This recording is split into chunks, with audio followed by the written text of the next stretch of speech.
సుమన్ టీవీలో మీ business promotions కోసం ఈ కింది నెంబర్ను సంప్రదించగలరు.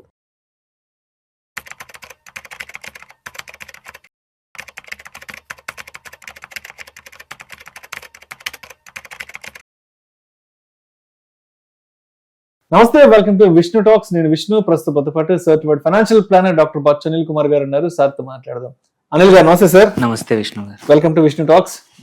థ్యాంక్ యూ అండి. సో అనిల్ గారు, అమెరికా దేశ అధ్యక్షుడు ట్రంప్ ఏ సమయంలో ఏం మాట్లాడతాడో తెలియదు, ఏ సమయంలో ఎలా మాట్లాడతాడో తెలియదు, ఏ సమయంలో ఎటువంటి దుశ్చర్యలకు పాల్పడతాడో తెలియదు, ఏ సమయంలో ఏ దేశం మీద తెగబడతాడో తెలియదు.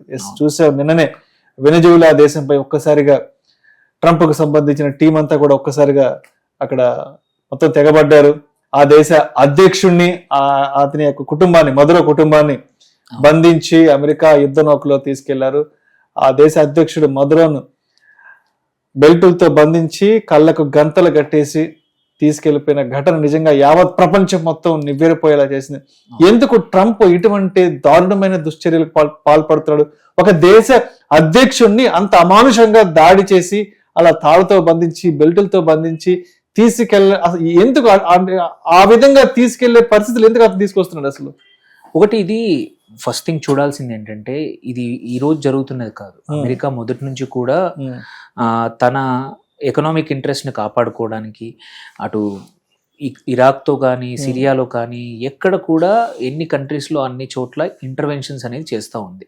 కాకపోతే ఏంటంటే ఇంత బ్రేజన్గా, అంటే ఇంత ధైర్యంగా, ఇంత ఓపెన్గా మాత్రం ఇది మొదటిసారి. ప్రతిసారి ఏదో కారణం చూపించేవాళ్ళు, అక్కడ అణ్వాయుధాలు ఉన్నాయనో, లేకపోతే బయో వెపన్స్ ఉన్నాయనో, లేకపోతే ఇంకేదో ఉన్నాయనో భయపెట్టేసి ఆ దేశాల యొక్క రిసోర్సెస్ని ఆక్యుపై చేయడం అనేది మొదటి నుంచి అమెరికాకు నడుస్తూ ఉంది. ఈసారి ఏంటంటే ఈయన ఒక డ్రగ్స్ కార్టెల్ నడుపుతున్నాడు, అమెరికాకి డ్రగ్స్ పంపుతున్నాడు, దానివల్ల అమెరికాలో ఇబ్బందులు అవుతా ఉన్నాయి అనే కారణము ఆల్రెడీ ఒక 1 year నుంచి. అంటే వీళ్ళు ఏంటంటే ఎవరినైనా ఏదైనా కంట్రీని అటాక్ చేయాలంటే ఒక 1.5 year నుంచే నేరేటివ్ సెట్ చేస్తారు. అంటే వీడు చెడ్డవాడు, వీడి పిచ్చివాడు, వీడి పని చేస్తా ఉన్నాడు, మా దగ్గర డ్రగ్స్. సో అది చేస్తా ఉన్నారు. సో అటు అమెరికన్ ప్రజల్ని కానీ మీడియాలో నేరేటివ్ని కూడా మధురు అనేవాడు అమెరికాలో డ్రగ్స్ ప్రమోట్ చేస్తున్నాడు, వాడి ఓన్ ఒక గ్రూప్ ఉంది, ఆ గ్రూప్ ఓన్లీ డ్రగ్స్ అక్కడ పంపిస్తా ఉంది, అమెరికాలో దానివల్ల స్ప్రెడ్ అవుతుంది అనేది క్రియేట్ చేశారు. చెడ్డవాడు అని చూపించడానికి కావాల్సిన సరంజామా అంతా రెడీ చేసి పెడతారు. 1.5 year నుంచి నడుస్తా ఉంది. దాంతో పాటు ఏంటంటే ఆల్రెడీ ఎకనామిక్ శాంక్షన్స్ అలాగే చేశారు.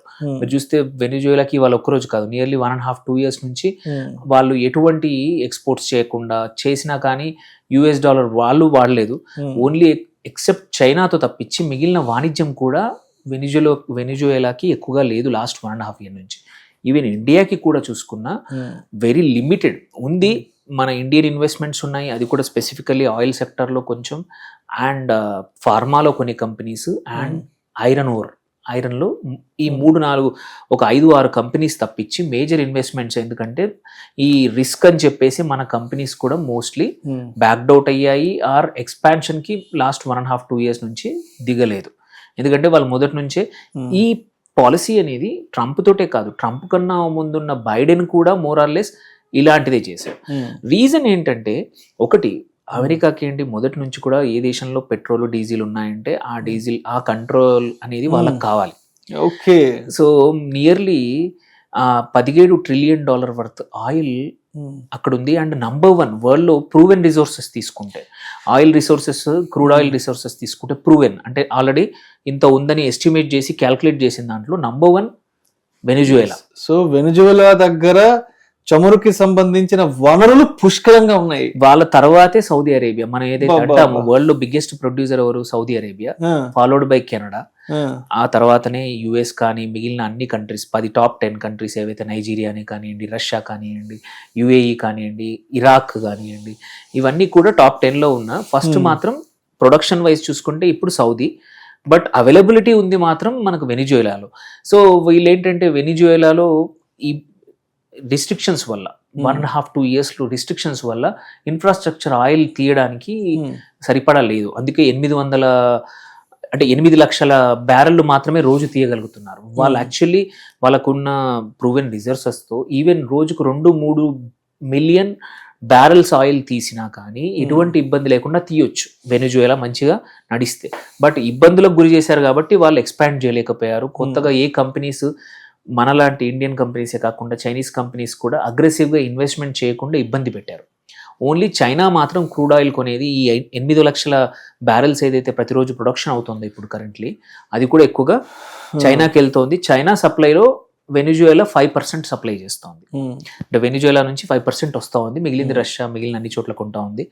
సో మనమైతే నియర్లీ 2 years నుంచి వెనిజువేలా నుంచి పెద్దగా తీసుకోవట్లేదు, తీసుకున్నది చాలా తక్కువ తీసుకుంటున్నాము. అది తీసుకున్నది కూడా డాలర్లో కాకుండా మన వేరే కరెన్సీల్లో డీల్ చేస్తాం.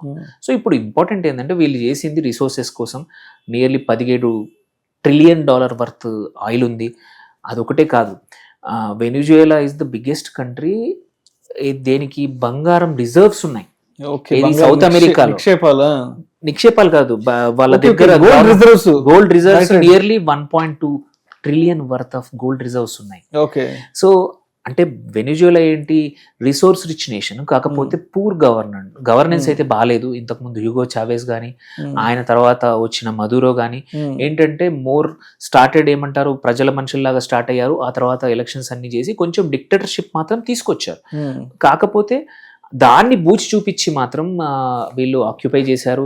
ఏంటంటే మాత్రం ప్యూర్గా వాళ్ళు ఇంటెన్షన్, మనం చెప్పాల్సిన అవసరం లేదు, ఆయనే చెప్పాడు దేశాన్ని రన్ చేస్తాము, మా ఆయిల్ కంపెనీస్, మా అమెరికన్ కంపెనీస్ వెళ్ళి అక్కడ ఇన్వెస్ట్ చేస్తాయి, ఇన్వెస్ట్ చేసి మేము ఆయిల్ తీస్తాము, అన్ని కంట్రీస్కి అమ్ముతాము అని ఓపెన్గా మేము లాభాలు పొందుతాము, అటు వెనిజువేలాకు కూడా ఇస్తామని చెప్పి మాత్రం అటు ట్రంప్ చెప్పాడు. సో అంటే ఇంత ఓపెన్గా బ్రేజన్గా చెప్పడం అనేది అంటే ఇంతకుముందు జరగలేదు. ఇంతకుముందు ఏంటంటే రీడ్ బిట్వీన్ ద లైన్స్ అంటాం, అంటే చెప్పేవాళ్ళు. సో దీని ఎఫెక్ట్ ఏంటో తెలుసుకుందాం ఫస్ట్.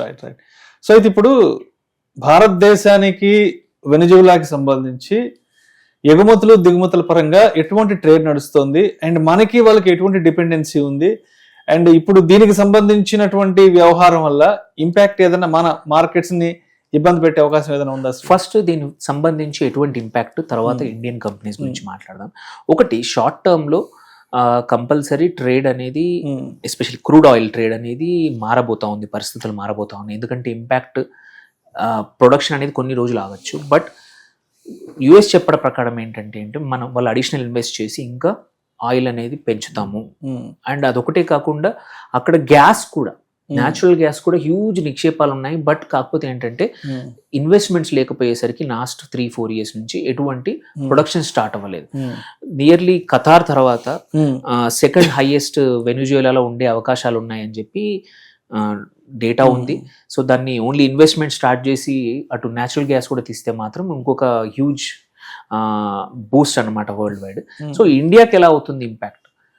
ఆయిల్ ఎక్కువగా సప్లై అవ్వడం వల్ల 2 రకాలుగా 3 రకాలుగా మనకి ఇండియాకి ఇంపాక్ట్ అవుతుంది. ఏది వెనిజువేలా ఇట్లా స్ట్రీమ్ లైన్, మెయిన్ లైన్ రావడం వల్ల.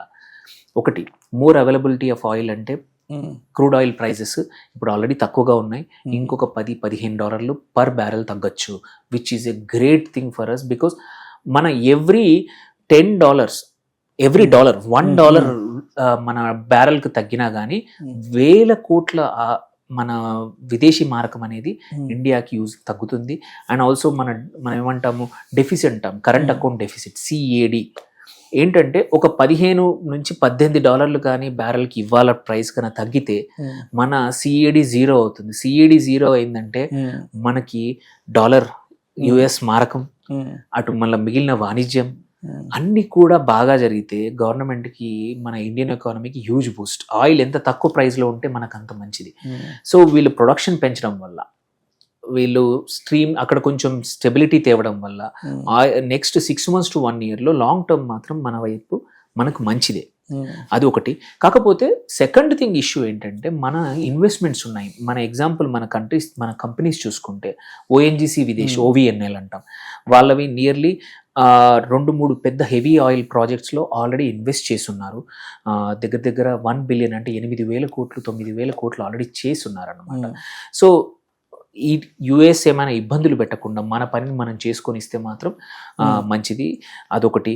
అట్లాగే ఇండియన్ ఆయిల్ కూడా ఇన్వెస్ట్ చేస్తుంది. అక్కడ పెట్రో కరాబోరో అని ఒక కంపెనీ ఉంది, దాంతో జాయింట్ వెంచర్లో ఒక 4% ఈక్విటీ ఆ కంపెనీలో ఉంది. అట్లాగే ఆయిల్ ఇండియా లిమిటెడ్ OIL అది కూడా ఇన్వెస్ట్ చేసి ఉంది.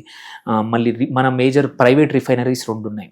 రిలయన్స్, సో రిలయన్స్ ఏంటంటే pre-2019 actually we are the biggest buyers. Because ఏంటంటే వెనిజువేలాలో ఉన్న క్రూడ్కి ఏంటంటే హెవీ క్రూడ్ ప్రాసెస్ చేయగలిగే కంపెనీస్ యుఎస్లో ఉన్నాయి, ఇండియాలో ఉన్నాయి, చైనాలో ఉన్నాయి. ఈ 3 మేజర్ కంట్రీ. ఈవెన్ వెనిజువేలాలో కూడా వాళ్ళ ఆయిల్ ప్రాసెస్ చేయడానికి, ఇట్లాంటి హెవీ ప్రాసెస్ చేయడానికి హెవీ ఆయిల్ కష్టం అన్నమాట. ఎందుకంటే అమెరికాలో, కెనడాలో కూడా హెవీ ఆయిల్ ఉంది కాబట్టి అమెరికాలో రిఫైనరీస్ ఉన్నాయి. దానికన్నా పెద్ద రిఫైనరీ మాత్రం మన రిలయన్స్ రిఫైనరీయే. మనం హెవీ ఆయిల్ కూడా ప్రాసెస్ చేసి మళ్ళీ దాని పెట్రో ఉత్పత్తుల్ని, మళ్ళీ డీజిల్ని, ఇవన్నిటిని యూరోప్కి ఆల్రెడీ మనం ఎగుమతి చేస్తూ ఉన్నాము. సో ఇప్పుడు రిలయన్స్ ఇండస్ట్రీస్కి ఆల్రెడీ కొంచెం ఇన్వెస్ట్మెంట్ ఉంది. సో అదొక కంపెనీ. అట్లాగే నయారా ఎనర్జీ కూడా కొంచెం ఇంపోర్ట్ చేసుకుంటోంది. అండ్ అవి కాకుండా 2 జిందాల్ ఒకటి, అండ్ కొన్ని ఫార్మా కంపెనీస్, డాక్టర్ రెడ్డీస్, ఈ 2-3 కూడా వాళ్ళ యొక్క గ్లెన్మార్క్ ఒకటి, ఇవన్నీ కూడా వాళ్ళ ఓన్ సబ్సిడరీస్ వెనిజువేలాలో ఉన్నాయి. సో వీటికి మాత్రమే, అంటే ఒక 10 కంపెనీస్ కన్నా ఎక్కువగా లేవు. ఇది మేజర్ ఇన్వెస్ట్మెంట్, చిన్న. సో ఎందుకంటే రీజన్ వెరీ సింపుల్. ఒక 4-5 సంవత్సరాల నుంచి అనిశ్చితి ఉండడం వల్ల, మళ్ళీ వెనిజువేలా మీద శాంక్షన్స్ పెట్టడం వల్ల మన ఇండియన్ కంపెనీస్ అనేది ఎక్కువగా వెళ్ళలేదు. అది ఒక రకంగా మంచిది ఈ టైంలో. కాకపోతే అమెరికాతో ఇప్పుడు మన ట్రేడ్ డీల్ అయ్యి మనకి ఎటువంటి, మన కంపెనీస్కి ఇబ్బంది పెట్టకపోతే మాత్రం it's a huge opportunity oil and gas సెక్టార్లో మన ఇండియన్ కంపెనీస్కి అమెరికన్ కంపెనీస్తో పాటు పనిచేయడానికి. మనం కూడా కొత్తగా అక్కడ నుంచి ఇంపోర్ట్ చేసుకొని మన రిఫైనరీస్కి తెచ్చుకోవడం వల్ల తక్కువ ప్రైస్లో మనకి క్రూడ్ ఆయిల్ దొరకచ్చు.